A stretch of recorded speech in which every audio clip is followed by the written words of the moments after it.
Few days ago, I made a post about how an English explorer, Ghost Freeman, in 1934 traveled to Fianga in the Mayokebi region of Chad, drawn by stories of a man with horns living in the nearby forest. And on the comment section, a lot of comments with people disagreeing on this post, and checking the people who reacted in one way or the other, or the people leaving comments, I can see here that a lot of these people are not our followers, and as such they do not actually know what is going on this page. So right now, if you're going to be watching this video, those of you who left this comment, I welcome each and every one of you to Crackhead page. One thing I have to introduce you to this page is that we do not chase clout. We try as much as possible not to bring fake news to this platform. I saw this news not even in any English website, but in a Russian website, and before I made the post, I had to do my verification to check if this story is true or not. But if, however, with this video I'm making, it is later discovered that this video is fake, or this video is not true, or this story is not true, or it is fake, then let all of us lie together. But understand, I am not the originator of this lie, and where I found this story from is not the originator of this lie either. But I'm gonna let you guys watch a video. Yes, get ready, because I know a lot of you will say, yes, this is AI video, it is narration, it's not true. Well, yes, it is an AI video, but with the story that you read few days ago is just a depiction of what happened in 1934. One thing about social media is that you get to see something rather than make your own research. You, however, somehow immediately become a keyboard warrior. Without wasting much time, guys, let us watch this video. Even though I know you guys are gonna see this AI video is fake, but it is an AI video with the real story being narrated by whoever made this video. And it is not today this video came out, it's a long time ago. So let's watch together. In the remote region of Mayokebi, Chad, lies the peaceful village of Fianga, surrounded by dense forests and steeped in age-old traditions and mystique. It was here, in 1934, that an event occurred that would etch J.B. Abate's name into the annals of legend. J.B. Abate was born under unusual circumstances, with horns protruding from his head, a rare and extraordinary feature that marked him as different from birth. His parents, both bewildered and reverent of his unique appearance, named him J.B. Abate, which translates to mysterious in their local dialect.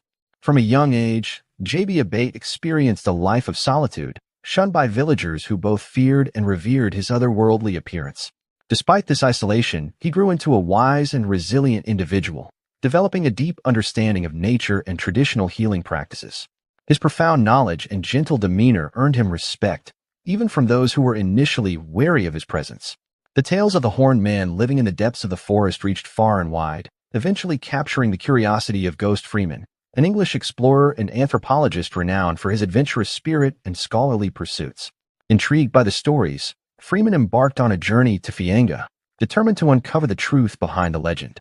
Upon his arrival in Fianga, Freeman immersed himself in the local culture, earning the trust of the villagers through his respectful demeanor and linguistic skills. It was only after gaining their confidence that he was directed to J.B. Abate's secluded abode deep within the forest.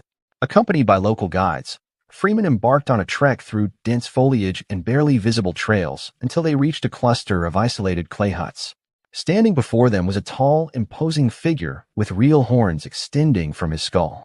Freeman was struck with a mix of astonishment and fascination as he approached J.B. Abate, introducing himself and explaining the purpose of his visit.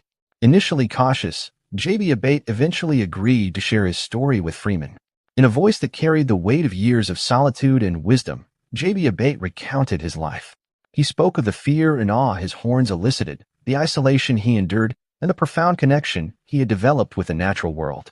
He demonstrated his healing techniques, using herbs and methods passed down through generations, impressing Freeman with his skill and knowledge. Freeman spent several days with JB Abate, documenting his practices, photographing him, and collecting samples for further study. The encounter left an indelible mark on Freeman, who published his findings upon returning to England, sparking global intrigue and fascination with the mysterious horned man of Fianga. Back in Fianga, JB Abate's legend continued to grow. He became a symbol of resilience, wisdom, and the unique spirit of humanity. His story was told and retold, solidifying his place as a cultural icon. JB Abate's legacy as a healer and sage endured, inspiring those who heard his tale to look beyond appearances and appreciate the extraordinary within the ordinary. And the church says, Amen.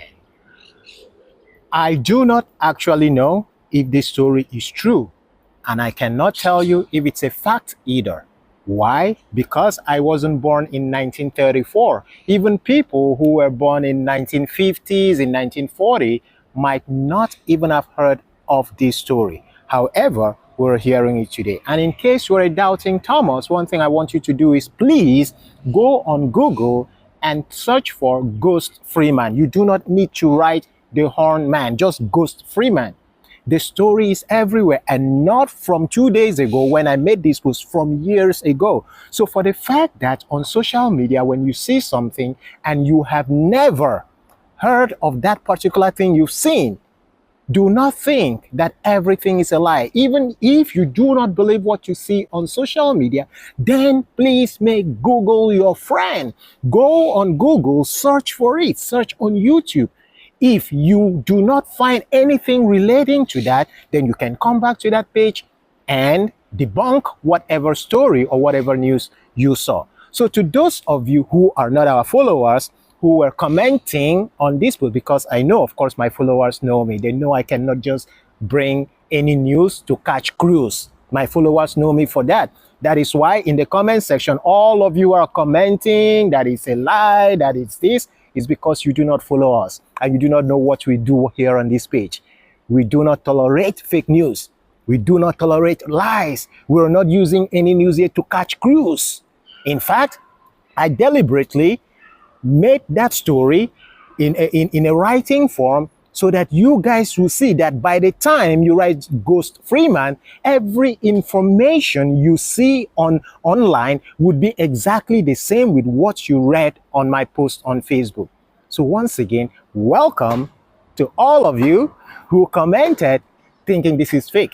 Again, it might not be true, it might not be fact, but since both of us, you and I, we weren't born in 1934, we cannot just debunk it. Go online, make your research. If eventually you see anywhere online where it says this story is fake or this story is true, then you can make your own video telling people that the viral news or the viral story of the horned man in Chad is not true. You can be the first one to start that trend. If finally you see that that story is fake, and you can also include your source. It's your boy, the Crackhead. Please understand, we're not here to catch cruise on Facebook, or neither are we here to catch cruise on anything. We're here to tell you guys what is going on in the world, whether past, present, or the future. Have a wonderful weekend.